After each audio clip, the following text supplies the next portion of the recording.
everyone! Welcome back to my channel!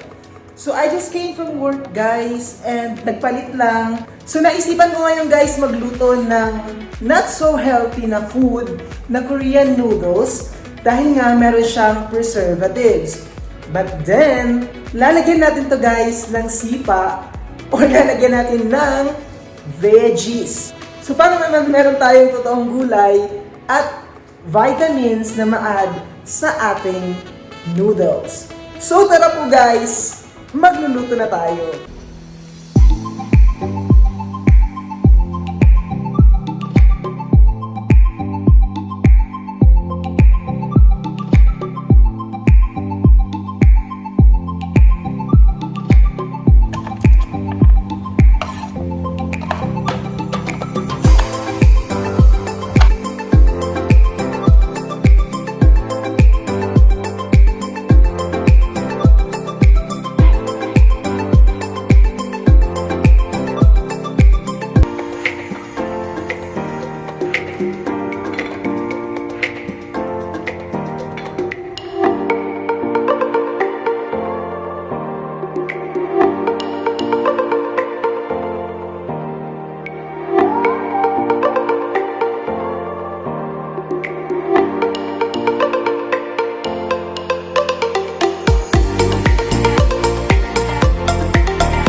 lasang-lasang gulay.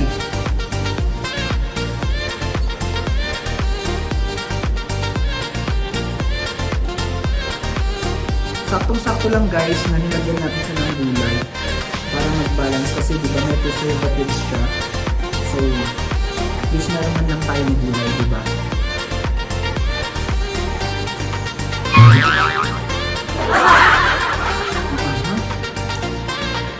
Init pa. Pero siguro sa mga yung bihasa na sa hanghang, kayang-kaya to.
Kainin ang ating niluto. So, ang ating rate ay 8.5! 8.5! So, maraming salamat guys sa panonood ng aking vlog. Kung bago po kayo sa aking YouTube channel, pakiclick na lang po ang ating subscribe button and notification bell for more latest video. Maraming salamat! See you again in my next vlog! Bye-bye! Bye-bye!